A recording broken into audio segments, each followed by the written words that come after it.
তো বর্তমান সময়ে কিন্তু পশ্চিমবঙ্গে 8 থেকে 80 সমস্ত বয়সের মানুষদের জন্যই কোনো না কোনো প্রকল্প চালু করেছে রাজ্য সরকার। এবার ঠিক এমনই একটি প্রকল্পের ভাতার টাকা কিন্তু অর্ধেক করলো রাজ্য সরকার। অর্থাৎ আগে যে পরিমাণ ভাতার টাকা পাওয়া যেত এই প্রকল্পে, এবার থেকে কিন্তু এই প্রকল্পে ভাতার টাকা অর্ধেক পাবেন। আর যদি আপনার এই ভাতায় নাম থাকে বা এই প্রকল্পে নাম থাকে, সেক্ষেত্রে ভিডিওটি আপনার জন্য গুরুত্বপূর্ণ, অবশ্যই শুরু থেকে শেষ পর্যন্ত দেখবেন। তার আগে যদি আপনি আমাদের চ্যানেলের নতুন দর্শক হয়ে থাকেন বা সঠিক খবর সবার আগে পেতে চান, তাহলে অবশ্যই ভিডিওর নিচে সাবস্ক্রাইব বাটন দেখতে পাচ্ছেন, সেখানে ক্লিক করে চ্যানেলটিকে সাবস্ক্রাইব করবেন। আর গুরুত্বপূর্ণ ভিডিওর নোটিফিকেশন পাওয়ার জন্য পাশের বেল আইকনটি দেখতে পাচ্ছেন, সেখানে প্রেস করে অল নোটিফিকেশন অন করে রাখবেন। তো এবার আমরা দেখে নেব রাজ্য সরকারের কোন গুরুত্বপূর্ণ প্রকল্পের ভাতার টাকা কমানো হলো। তো দেখতে পাচ্ছেন ভাড়া রিটার্ন, হঠাৎ এই প্রকল্পে ভাতার টাকা অর্ধেক করে দিল রাজ্য সরকার, জারি হলো বিজ্ঞপ্তি। তো রাজ্য সরকার কোন প্রকল্পের ভাতার টাকা কমালো এটা আমরা দেখে নেব এবার। তো দেখতে পাচ্ছেন 8 থেকে 80 সকলের জন্যই কোনো না কোনো প্রকল্প নিয়ে এসছে রাজ্য সরকার, যার মাধ্যমে রাজ্যের সাধারণ মানুষদের আর্থিক সহায়তা প্রদান করা হয়। এর মধ্যে অন্যতম হলো স্বাস্থ্যসাথী কার্ড। প্রথমে এই প্রকল্পের চিকিৎসার পর রোগীদের বাড়ি ফেরত যেতে 600 টাকা পরিবহন ভাতা দিত রাজ্য সরকার।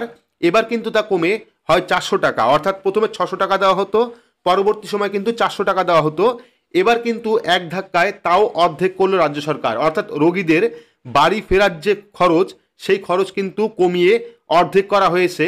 দেখতে পাচ্ছেন স্বাস্থ্য ভবন থেকে এক বিজ্ঞপ্তি জারি করে জানানো হয়েছে 600 বা 400 নয়, এবার থেকে 200 টাকা করে ভাতা দেওয়া হবে রোগীদের। অর্থাৎ প্রথমে 600 ছিল, পরে 400 এলো, এবং বর্তমানে কিন্তু 200 টাকা ভাতা দেওয়া হবে রোগীদের। অর্থাৎ হসপিটাল থেকে যে বাড়ি আসবে তার গাড়ি ভাড়া হিসাবে কিন্তু আগে 600 টাকা দিত, এবং বর্তমানে কিন্তু 200 টাকা দেওয়া হবে।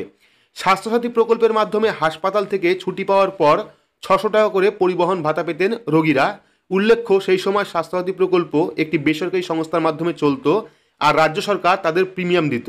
তবে গত বছর জুলাই মাসে বেসরকারি সংস্থাটি স্বাস্থ্যসাথী প্রকল্প চালানোর দায়িত্ব থেকে অব্যাহতি নেয়, তারপর থেকে দায়িত্ব নেয় রাজ্য সরকার। এরপরেই প্রকল্পের পরিবহন ভাতা বাবদ এতদিন 600 টাকা থেকে 200 টাকা প্রশাসনিক খরচ হিসেবে কেটে নিয়ে 400 টাকা করে দেয় রাজ্য সরকার। এবার কিন্তু তা কমে হয়েছে 200 টাকা, অর্থাৎ এবার থেকে কিন্তু পরিবহন খরচ হিসেবে আপনারা 200 টাকা পাবেন, যেটা আগে 600 টাকা পেতেন।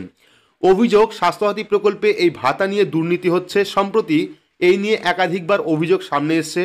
কলকাতা মেডিকেল কলেজে স্বাস্থ্যসাথী প্রকল্পের পরিবহন ভাতা 9/6 অভিযোগ ওঠে হাসপাতালেরই কিছু কর্মীর বিরুদ্ধে। তারপরেই কিন্তু নড়েচড়ে বসে স্বাস্থ্য ভবন।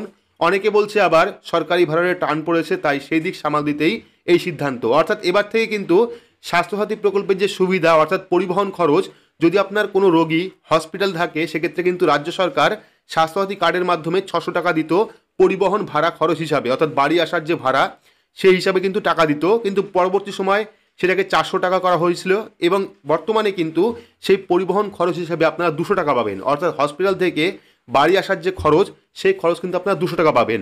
তো এই ছিল স্বাস্থ্যসাথী প্রকল্পের গুরুত্বপূর্ণ একটি আপডেট। তো আপনাদের কি মন্তব্য এই প্রকল্প নিয়ে, বা আপনাদের কার কার স্বাস্থ্যসাথী কার্ড রয়েছে, বা আপনারা কোন জেলা থেকে ভিডিওটি দেখছেন, অবশ্যই ভিডিওর কমেন্ট বক্সে জানাবেন।